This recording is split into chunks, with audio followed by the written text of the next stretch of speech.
বন্ধুরা, তোমরা সবাই আশা করি খুব ভালো আছো। আমি প্রভা আছি তোমাদের সাথে এবং আমরা সবাই একত্রে শিখছি ইংলিশ গ্রামার। ইংলিশ গ্রামারের আর্টিকেল নিয়ে আমরা বেশ কিছু ক্লাস ধরে পড়াশোনা করছি এবং আজকের ক্লাসটা আর্টিকেলের লাস্ট ক্লাস। আমরা এর আগের ক্লাসটাতে ওমিশন অফ দি আর্টিকেল সম্পর্কে শিখেছিলাম যে কোথায় কোথায় আমরা দি আর্টিকেলটা বসাবো এবং বসাবো না। তো আজকের ক্লাসটাতে আমরা লাস্ট কিছু রুল শিখবো দি আর্টিকেল ওমিট করা নিয়ে। তাহলে চলো ঝটপট শুরু করা যায়। প্রথম যে রুলটা ওমিশন অফ দ্য আর্টিকেলে সেটা হচ্ছে ভাষার নামের পূর্বে আমরা দা বসাই না। যেমন English is an international language, ইংরেজি একটা আন্তর্জাতিক ভাষা, এখানে ইংলিশ একটা ভাষার নাম, এটার আগে আমরা দা বসাই না। কিন্তু যদি এমন থাকে যে ভাষার নামের পরে ল্যাঙ্গুয়েজ শব্দটা আছে, তাহলে ভাষার নামের পূর্বে দা বসবে। যেমন the English language is very interesting to learn, তাহলে দেখো শুধু ইংলিশ থাকলে দা হবে না, যদি ইংলিশ ল্যাঙ্গুয়েজ থাকে তাহলে দা হবে। তাহলে English is an international language are the English language is very interesting to learn. পরের রুলটা একটু আমরা দেখি। হ্রদের নামের পূর্বে দা বসে না। যেমন লেক সুপেরিয়র, লেক বৈকাল, লেক কাস্পিয়ান এটসেট্রা, তাহলে এই লেকের নামের আগে দা বসবে না। দিন বা মাসের নামের পূর্বেও দা বসে না। যেমন January is the first month of the year, কিন্তু জানুয়ারি এর আগে কিন্তু আমরা দা বসাই না। তাহলে আমরা জানুয়ারি ফেব্রুয়ারি এরকম মাসের নামের আগেও দা বসাই না, সানডে মানডে দিনের আগেও না দা বসাই না। তাহলে এখানে কি হবে? শুধু January is the first month of the year হবে। রোগের নামের পূর্বেও আমরা দা বসাই না। যেমন cholera has broken out in the village, এখানে কিন্তু আমরা দা বসাচ্ছি না।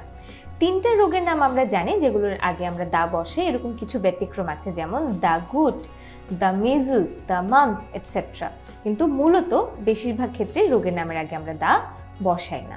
পরের রুলটা আমরা একটু দেখি। ফ্যাক্টিটিভ ভার্ব যেমন nominate, elect, select, appoint, crown, choose ইত্যাদি ভার্বগুলোর কমপ্লিমেন্টের পূর্বে দা বসে না। এখন তোমাদেরকে একটু বলে দিই ফ্যাক্টিটিভ ভার্বটা আসলে কি। ভার্ব সম্পর্কে আমরা বিস্তারিত জানবো, বাট এক কথায় বলতে গেলে ফ্যাক্টিটিভ ভার্ব হচ্ছে সেসব ভার্ব যেগুলোর পরে একটা কমপ্লিমেন্ট প্রয়োজন হয়, না হলে এটার পুরো অর্থটা সম্পূর্ণ হয় না। অর্থাৎ এই ভার্বটা নিজে নিজে অর্থ সম্পূর্ণ করতে পারে না। যেমন নমিনেট হলে নমিনেট কি হিসেবে করেছি এরকম একটা শব্দ থাকতে হবে।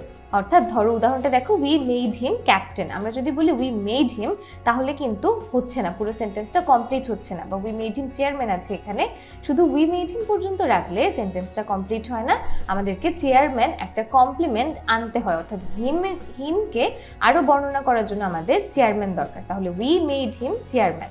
সো এইভাবে করে আমাদের একটা কমপ্লিমেন্ট প্রয়োজন হয়।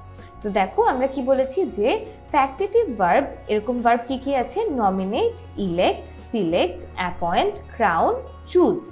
এই ভার্বগুলোর কমপ্লিমেন্টের পূর্বে দা বসবে না। যেমন we made him chairman, we elected him captain, the কিন্তু বসেনি।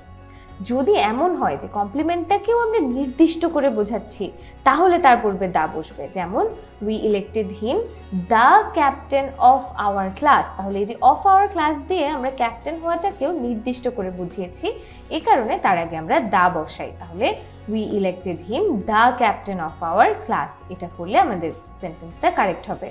তাহলে কারেক্ট ফর্ম কি কি? উই মেড হিম চেয়ারম্যান অথবা we made him the chairman of our area. So এইভাবে নির্দিষ্ট করে না বোঝালে দা হবে না, নির্দিষ্ট করে কমপ্লিমেন্টকে বোঝালে দা হবে। তারপরের রুলটা যদি আমরা একটু দেখি, আল্লাহ অর গড এর নামের পূর্বে দা বসে না। আমরা লিখেছি কি আল্লাহ হ্যাজ ক্রিয়েটেড দিস আর্থ, এর আগে কিন্তু আল্লাহের আগে দা বসবে না। শরীরের অঙ্গ প্রত্যঙ্গ বা পোশাক পরিচ্ছদ ইত্যাদির পূর্বেও দা বসে না, কারণ তারা পজেসিভ অ্যাডজেক্টিভ। যেমন raise your left hand, he took off his shirt, তাহলে দেখো হিজ শার্ট এর মধ্যে শার্ট বা হ্যান্ড এগুলোর আগে আমরা কিন্তু দা বসাবো না। তাহলে he raise your left hand, he took off his shirt, এগুলো দিয়ে কারো শার্ট, কারো হাত এরকম বোঝানো হয় বলে অঙ্গ প্রত্যঙ্গ বা পোশাক পরিচ্ছদ এগুলোর পূর্বে আমরা দা বসাই না। খেলার নামের পূর্বেও দা বসে না। যেমন হি প্লেজ ফুটবল, আমরা হি প্লেজ দ্য ফুটবল বলবো না। পরের রুলটা হচ্ছে পজেসিভ কেসের পরে কোনো নাউন থাকলে তার পূর্বে দা বসে না। যেমন ইট ইজ মাই বুক, তাহলে পজেসিভ কেসটা কি? মাই, আর বুকটা কি পজেসিভ কেসের পরে আছে, তাহলে এই বুকের আগে কোনো দা বসবে না। ইট ইজ মাই দা বুক হবে না, এটা হবে কি ইট ইজ মাই বুক। তাহলে সহজেই ইট ইজ মাই বুক দিলেই কিন্তু চলবে। ভ্রমণ সম্পর্কিত যানবাহন কিংবা ভ্রমণ পথের পূর্বে দা বসে না, যেমন by bus, by train, by sea, by water, by river ইত্যাদি। এখানে কিন্তু আমরা by the bus, by the train এসব বলবো না, তাহলে by bus, by train, by sea, by water, by river ইত্যাদি আমরা বসাতে পারি। ফ্রেজে ব্যবহৃত কোনো সিঙ্গুলার কমন নাউনের পূর্বে দা বসে না, যেমন he went there on foot, a beggar begs from door to door. তাহলে দেখো এখানে beggar begs from door to door, এখানে কিন্তু আমরা কোনো সিঙ্গুলার কমন নাউনের পূর্বে দা বসাই নাই। তাহলে এই যে অন ফুট, ডোর টু ডোর এগুলো যেহেতু ফ্রেজ, এগুলোতে দা বসবে না যদি ফ্রেজটাতে ইটসেলফে দা না থাকে। তাহলে বন্ধুরা আমরা কিন্তু ওমিশন অফ দ্য আর্টিকেলের অনেকগুলো রুল পড়েছি দুটো ক্লাস মিলে। এখন চলো আমরা কিছু প্রশ্ন প্র্যাকটিস করি। প্রথমে আমাদেরকে বলেছে ফিল ইন দ্য ব্ল্যাঙ্কস, তাহলে আমরা গ্যাপগুলো ফিল করব। প্রথমটা কি, dash Bangla is one of the most widely spoken languages in the world. বিতে আছে dash Bangla language is difficult to learn as a second language. সিতে আছে we elected him dash chairman. ডিতে আছে we elected him dash chairman of our locality. ইতে আছে I am suffering from dash cholera. এফে আছে dash good is more common among the elderly. তাহলে এই যে 6টা, এগুলোর উত্তর তুমি এখন ভিডিওটা পজ করে লিখতে থাকো, তারপর তোমার লেখা শেষ হলে ভিডিওটা আনপজ করে উত্তরটা আমার সাথে মিলিয়ে নেবে। তাহলে এখানে প্রথমটাতে কি হবে, এ নাম্বারে ড্যাশ বাংলা, সো আমরা বলেছি ল্যাঙ্গুয়েজ না থাকলে শুধুমাত্র ভাষার নামের পর আগে দা বসবে না, তাহলে প্রথমটা হবে ক্রস। বি নাম্বারে আছে Bangla language is difficult to learn as a second language. তাহলে এখানে বাংলার পরে ল্যাঙ্গুয়েজ শব্দটা আছে, তাই এখানে বসবে দা, তাহলে এটা হবে দা বাংলা ল্যাঙ্গুয়েজ। সিতে উই ইলেক্টেড হিম চেয়ারম্যান, তো আমরা বলেছি যে কমপ্লিমেন্টের আগে ফ্যাক্টিটিভ ভার্বে দা বসবে না, তাহলে এখানে বসবে ক্রস। কিন্তু যখন নির্দিষ্ট করা হবে এর পরেরটাতেই আছে অফ আওয়ার লোক্যালিটি, তখন এখানে আমরা দা বসাবো, কারণ কমপ্লিমেন্টটাকেও নির্দিষ্ট করা হয়েছে। তাহলে এটা হবে we elected him the chairman of our locality.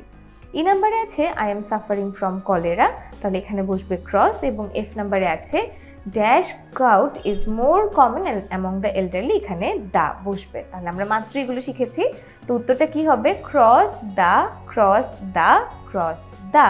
তাহলে চলো উত্তরটা মিলিয়ে নিই। তাহলে দেখো আমাদের উত্তর কিন্তু একদম সঠিক হয়েছে সবগুলো।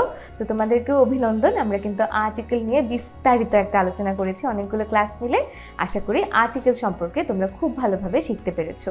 তোমাদের সাথে দেখা হবে পরবর্তী ক্লাসে আরেকটা নতুন টপিক নিয়ে। তোমরা সবাই খুব ভালো থেকো।